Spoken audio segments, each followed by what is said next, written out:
Welcome, this is Shantria Tram for Logical Outcomes, and today we're going to go through Assignment 3, Create an Org Unit. Today we're going to learn how to create and manage org units in DHIS2. So this is our very first assignment in the system itself. So let's go ahead and log on. This is the dashboard. Yours might look a little bit different with some reports possibly here. We're going to click on the app icon and choose maintenance. And then we'll scroll down and find organization unit.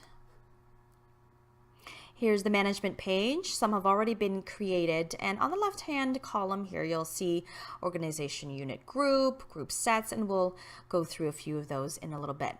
Today we're going to create a new one. So if you remember from our last assignment in the Excel sheet, we defined an org unit structure, and in our last level, our schools level, I've plugged in a few schools here. What I've done is I've gone ahead and already created most of those, and I just want to show you how to find them. Just on the left hand side, it's the Greater Toronto Area, the City of Toronto, and there you are. Those are the schools that we've plugged in offline, and now they're online here. Today we're creating one that I haven't created yet, which is York School. So here we have the parent organization unit as Toronto, which is correct, but for some reason, if you need to change this, just left click it and find the appropriate parent org unit. All right, so the name is York School. The code, if you have one, a facility code of some sort, a description. Opening date, the default is the date of creation, and that's fine. Closing date if you'd like, a comment, maybe a URL for the school, a contact person like the principal, address, email, so on. And we'll just choose save. Perfect, so let's try to find our org unit. If you try to find York School here, as you can see, it won't work because this is only searching for the menu that appears on this side here. You want to search in this search bar because that searches everything. And there we are, York School. If we would like the UID, you would simply find the org unit and right click it, and you'll find it under show details. Another little window will pop up, and there you go. That is the UID for York School. You can do that with any of the org units. So that would be show details. Okay, let's create an organization unit group. Now, as discussed before, we divide it into public, private, and alternative.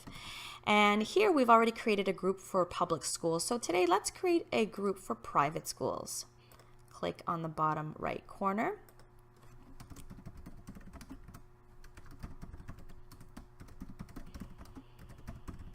Same thing here, code if you'd like one, not necessary. And let's find those org units. So I know that it was in Canada, in Ontario, Greater Toronto Area, the City of Toronto. And I know that Blythe is a private school, and so is York. And for the sake of the exercise, we've chosen 2 org units, and we're going to save. Voila, private schools. Same thing here, if you right click it, show details, that's the UID for the group. Now sometimes you may need to report in a GIS map. And in order to do that, you need to create a group set to put the group in, because that's actually the only way that DHIS2 will recognize or find your group.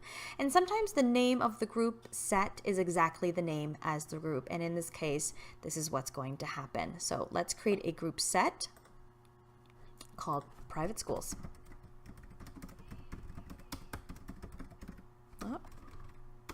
No short name there. A description if you would like. And in my private school group set, I'm going to include the group private schools. There we go. And we're going to save. There you are.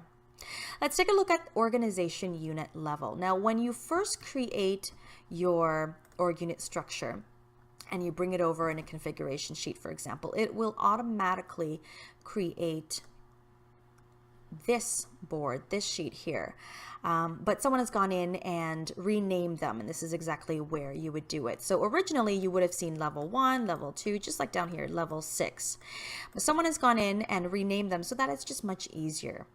For level 6, in this case, it is facility. So let's change that to facility. You'll choose save.